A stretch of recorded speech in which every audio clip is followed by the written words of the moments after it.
Oke, bismillahirrahmanirrahim. Assalamualaikum warahmatullahi wabarakatuh. Apa kabar teman-teman solih-solihah kelas 3? Semoga semua dalam keadaan baik, dalam keadaan sehat walafiat dan penuh berkah. Amin ya robbal alamin.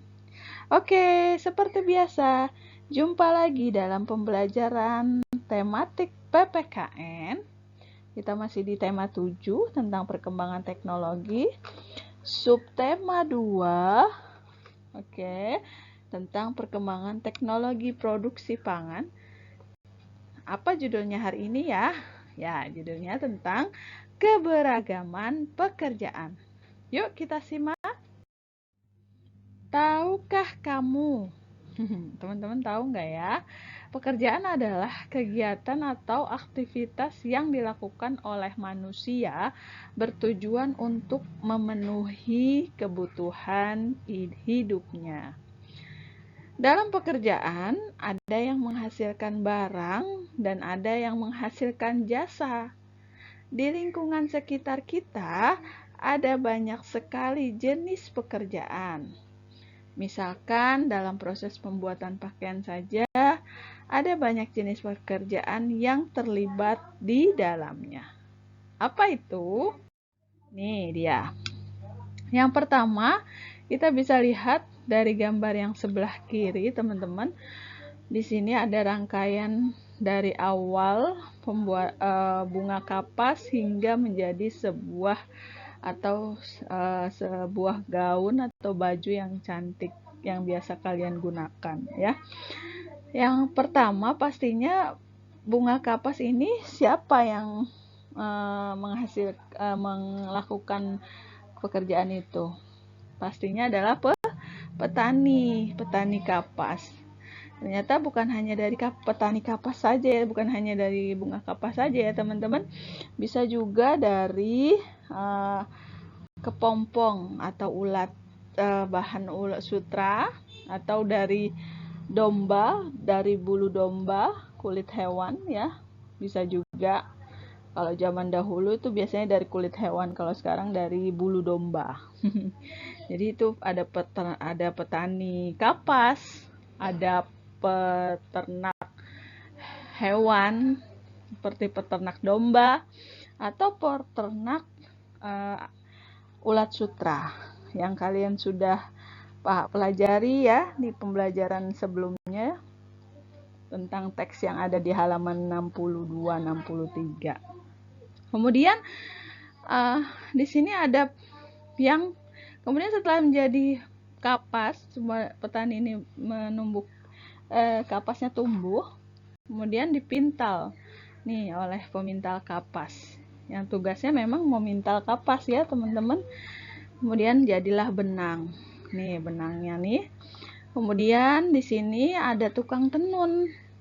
Yang pastinya tugasnya adalah menenun benang-benang tersebut menjadi sebuah kain yang kain nih, sebuah lembaran-lembaran kain ya yang ada di gambar ini. Kemudian setelah menjadi lembaran-lembaran kain, ada pekerja yang namanya desainer atau sebelum penjahit ya. Ini ada yang membuat pola baju nih. Nih ya. Ini tugasnya dia menggambar dulu pola baju yang diinginkan ya. Kemudian terakhir ke penjahit baju. Nih tugasnya pastinya menjahit baju ya. Kemudian jadilah sebuah baju yang biasa kita gunakan. Ya, itu kalian bisa lihat di halaman 78. Itu adalah orang-orang yang berjasa dalam membuat pakaian.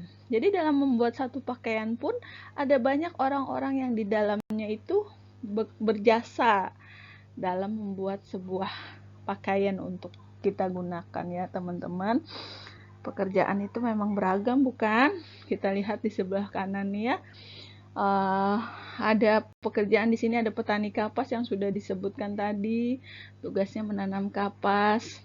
Terus kemudian ada pemintal kapas, pastinya memintal serat kapas, terus ada penenun kain, menenun barang menjadi kain, benang menjadi kain. Kemudian ada perancang busana, membuat rancangan baju, kemudian penjual kapas, menjual hasil dari petani kapas. Kemudian yang terakhir ada penjahit, membuat baju. Kemudian yang di halaman 79 nih yang bawahnya, teman-teman bisa menuliskan pekerjaan lain ya. Yang paling sedikit 5 keberagaman dalam pekerjaan. Di sini ada contohnya nih ya. Bu Guru contohkan di sini ada guru, pekerjaannya tugasnya pasti mendidik anak-anak. Kemudian ada apa lagi nih? Nelayan, pasti tugasnya mencari ikan di laut. Kemudian ada petani, tugasnya yang pasti menanam padi ya teman-teman. Kemudian ada dokter. Nih, dokter pasti tugasnya memberi pelayanan kesehatan. Kemudian ada montir, servis kendaraan yang rusak ya teman-teman ya. Itu dia contoh keberagaman pekerjaan. Iya betul sekali teman-teman. Kemudian selanjutnya ini dia contoh pakaian-pakaian yang teman-teman gunakan. Seperti Siti, dia memakai jilbab ya, menutup auratnya. Terus misalnya Dayu sukanya pakai celana pendek. Kalau Lani sukanya pakai rok pendek misalnya gitu ya. Tapi walaupun mereka sebenarnya banyak jenis pakaian yang kita gunakan dalam kehidupan sehari-hari. Ada pakaian seragam sekolah, ada apa lagi? Ada pakaian tidur, olahraga, berenang gitu ya. Berbeda-beda semuanya. Kalau pakaian sekolah contohnya misalnya seragam putih-putih atau batik yang biasa kalian gunakan di sekolah gitu ya. Tapi walaupun mereka di antara Dayu misalnya Siti dan Lani pakaiannya berbeda-beda, tapi mereka dalam dalam kesehariannya tetap berteman baik karena mereka saling menghargai. Jadi walaupun mereka berbeda dalam cara berpakaian, mereka tetap berteman baik. Mereka saling menghargai. Itu ya teman-teman. Kemudian profesi. Nah, kalian tahu kan profesi sudah pernah dijelaskan ya dalam pembelajaran PPKN sebelumnya di tema 5, tema 6. Bahkan di semester 1 pun kita sudah membahas apa sih itu profesi. Kita ke pakaian profesinya. Di sini pakaian profesi adalah pakaian yang digunakan oleh profesi tertentu pastinya ya teman-teman. Di situ ada contohnya banyak sekali. Misalnya profesi polisi, ini pakaiannya seperti ini. Ada anak sekolah, pakaiannya ini yang tadi disebutkan merah putih. Kemudian ada apa nih? Pilot. Kemudian ada pramugari, ada bu dokter, ada perawat. Jadi pakaian mereka sesuai profesi masing-masing. Tapi ada nggak sih selain di sini banyak contoh yang lain yang misalnya ada TNI atau tentara, itu kan pakaiannya juga teman-teman sudah tahu ya. Tapi ada teman-teman profesi di lingkungan sekitar kita yang tidak menggunakan pakaian profesi tertentu. Misalnya apa? Tukang jahit. Tukang jahit tak ada pakaian profesinya ya teman-teman. Dan lain sebagainya. Oke. Nah teman-teman, mengenai pakaian profesi, Siti dan teman-teman itu senang sekali membahas tentang pakaian profesi. Mereka pasti juga ingin menggunakan pakaian profesi sesuai cita-cita mereka. Nah, teman-teman di rumah pasti punya cita-cita dong. Adakah yang cita-citanya seperti misalnya Edo nih, dia sudah pakai pakaian seorang polisi, pakaian profesinya seperti itu. Terus kemudian Siti, mungkin Siti mau jadi ibu guru kali ya kalau kita lihat dari pakaian profesinya ya teman-teman. Kemudian di sini ada Benny. Benny kira-kira cita-citanya apa ya teman-teman? Mungkin nggak sih di sini seorang pengusaha muda atau eksekutif muda ya?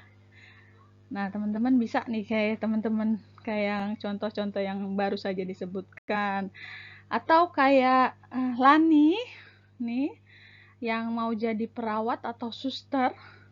Kemudian ada Dayu. Ini pakaian Dayu nih mungkin cita-citanya menjadi seorang sekretaris atau pengusaha muda, atau bisa juga apa ini? Pemilik perusahaan besar. Amin.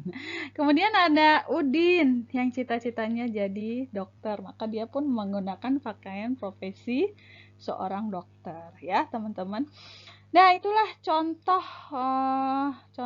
teman-teman Siti yang memiliki cita-cita, maka mereka pun menggunakan pakaian sesuai dengan profesi yang atau cita-cita yang mereka inginkan. Nah, mungkin teman-teman di rumah ada salah satunya yang cita-citanya mirip dengan yang ada di gambar ini. Mudah-mudahan Ibu Guru doakan semoga cita-cita kalian terwujud, dan walaupun menjadi dokter yang hafizoh, yang solihah. Ya, itu ya teman-teman. Oke. Alhamdulillah, materinya selesai. Oh iya, walaupun kalian memiliki cita-cita yang berbeda, tapi kita harus saling menghargai ya teman-teman. Pasti setiap orang punya persamaan atau perbedaan dalam cita-cita atau keinginan. Nah, untuk mereka yang berbeda, tidak apa-apa. Karena kita harus saling menghargai, harus hidup rukun ya. Misalnya ada yang cita-citanya sama-sama jadi dokter, tapi berbeda dalam hal misalnya aku dokter gigi, aku dokter bedah gitu ya.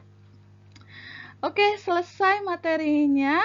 Ini contoh teman-teman Siti yang menggunakan kain batik. Batik adalah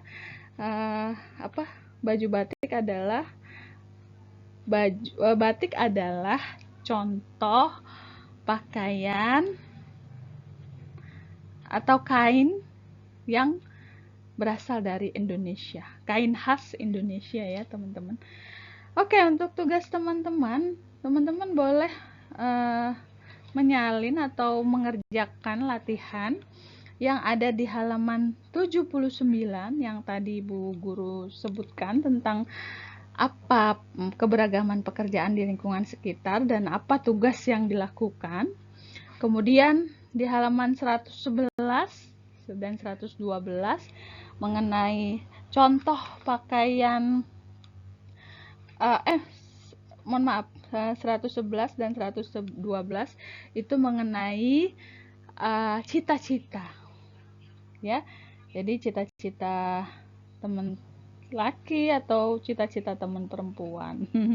Ini mungkin bisa di teman-teman tanyakan di rumah, boleh tanya sama kakak, boleh sama adik, boleh, atau mungkin sama sepupu atau sama saudara atau sama